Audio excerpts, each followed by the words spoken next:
रात का गहरा अंधेरा पूरे गांव पर छा चुका था और पुरानी हवेली के चारों ओर अजीब सा सन्नाटा फैला हुआ था।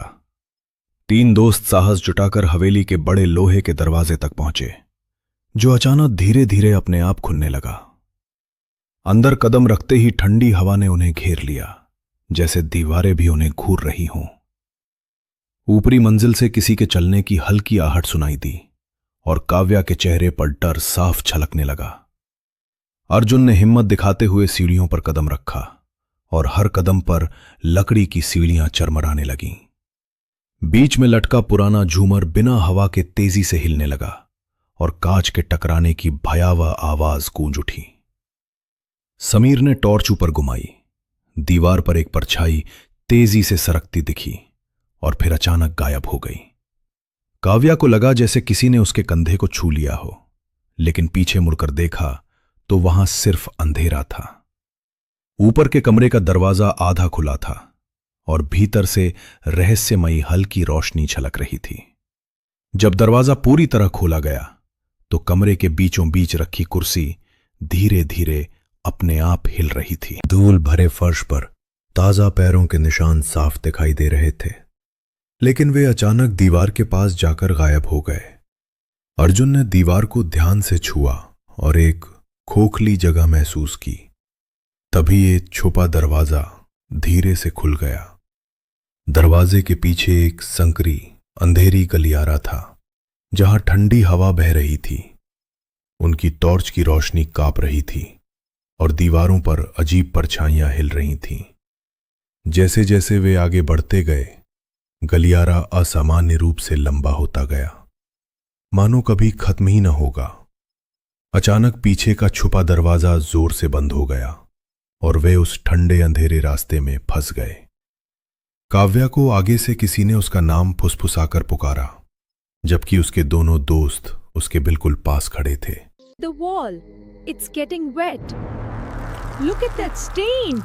What is it? Hands. They look like hands.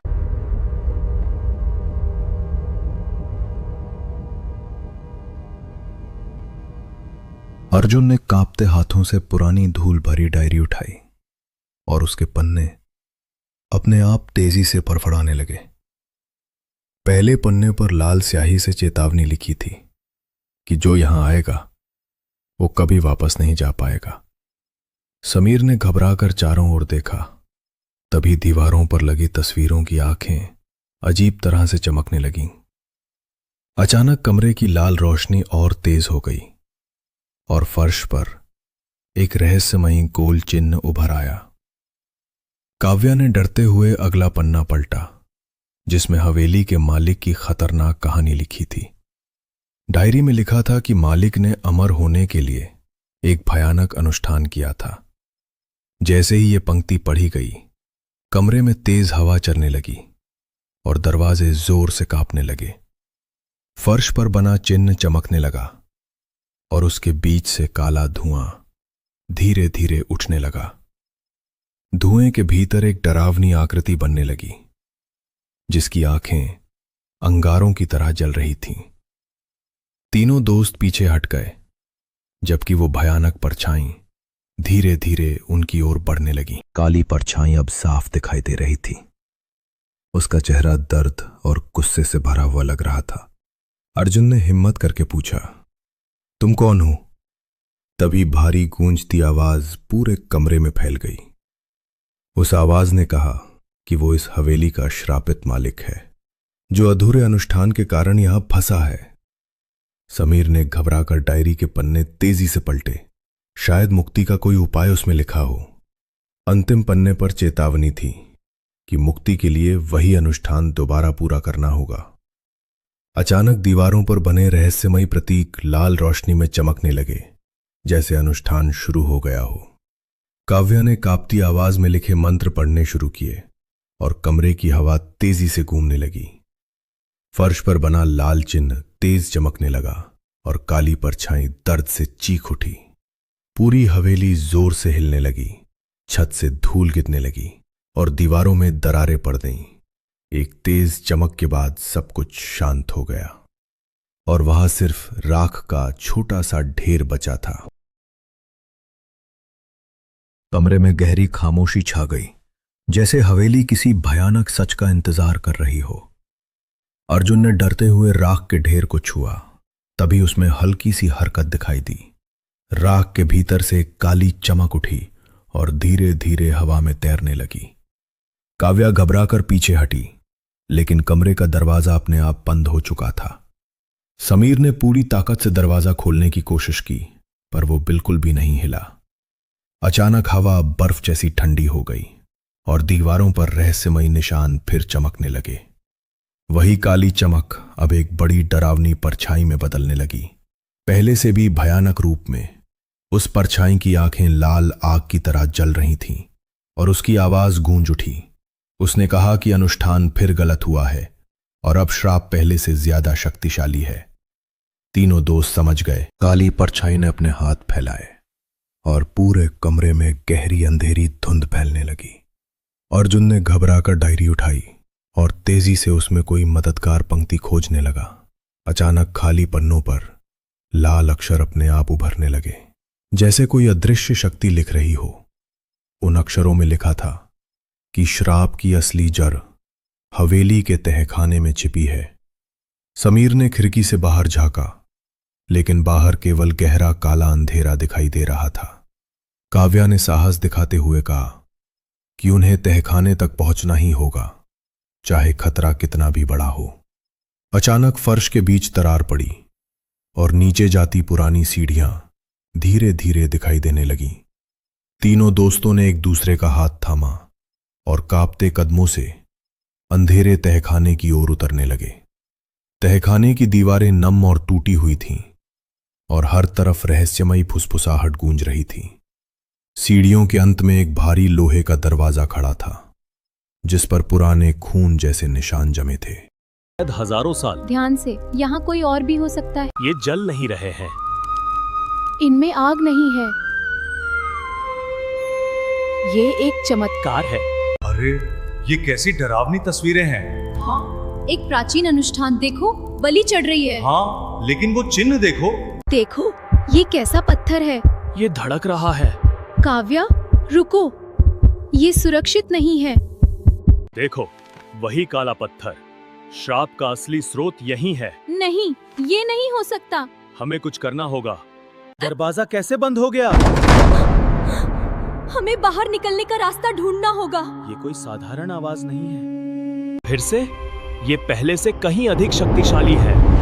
नहीं, ये बहुत भयानक है। हम क्या करेंगे?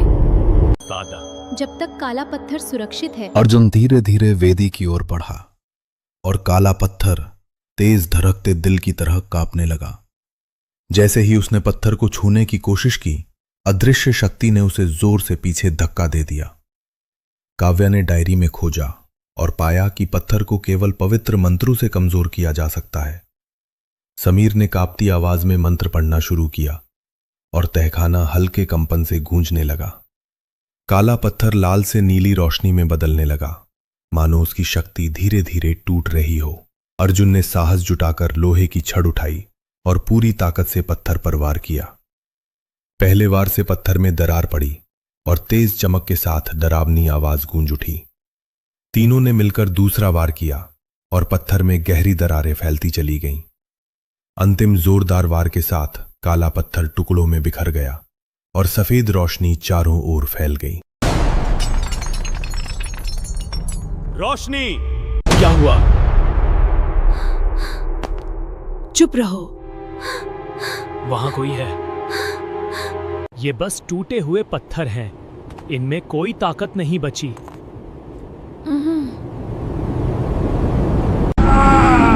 It's weakening. Thank heavens, it's gone. It's finally gone.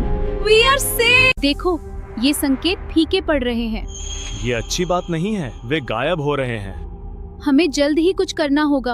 हाँ, ये राहत है। ओह नहीं, ये फिर से शुरू हो गया है। हम हिल रहे हैं। देखो, छत से पत्थर गिर रहे हैं। जमीन में दरारें पड़ रही हैं। चलो यहाँ से निकलते हैं। जल्दी करो, ये गिर रहा है। समीर ने घबराकर कहा कि शायद पत्थर टूटने से हवेली की नींव ही कमजोर हो गई है। अरे बाप रे! हैं? ये तो सच कह रहा है। देखो, सीढ़ियाँ कितनी धूल और मलबे से भरी हैं। हाँ, ये बहुत खराब लग रहा है। हमें सावधान रहना होगा। देखते हैं कि ये कहाँ जाती है। तेजी से बढ़ो, जल्दी करो। रुकना मत।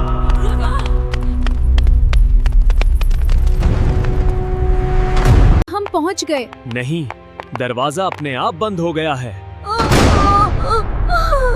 हम यहाँ फंस गए हैं। छत पर खड़े अर्जुन ने देखा जंगल की तरफ से लाल रोशनी उनकी ओर बढ़ रही थी। अचानक हवेली के दरवाजे जोर से बंद होने लगे, जैसे कोई अदृश्य शक्ति उन्हें कैद कर रही हो। दीवारों पर परछाइयां डरावनी आकृतियों में बदल गईं और मीरा की सांसें तेज हो गईं। राघव को सीढ़ियों पर साफ कदमों की आहट सुनाई दी, मगर पीछे कोई दिखाई नहीं दिया। आंगन का पुराना पेड़ बिना हवा के हिलने लगा और माहौल और भी खौफनाक हो गया। जमीन पर एक रहस्यमयी चिन्ह चमका और लाल रोशनी अचानक और तेज हो उठी। पुरानी डायरी अपने आप खुली और उसके पन्ने तेजी से पलटने लगे। आखिरी पन्ने पर लिखा था, आज रात शाप अपनी पूरी ताकत दिखाएगा।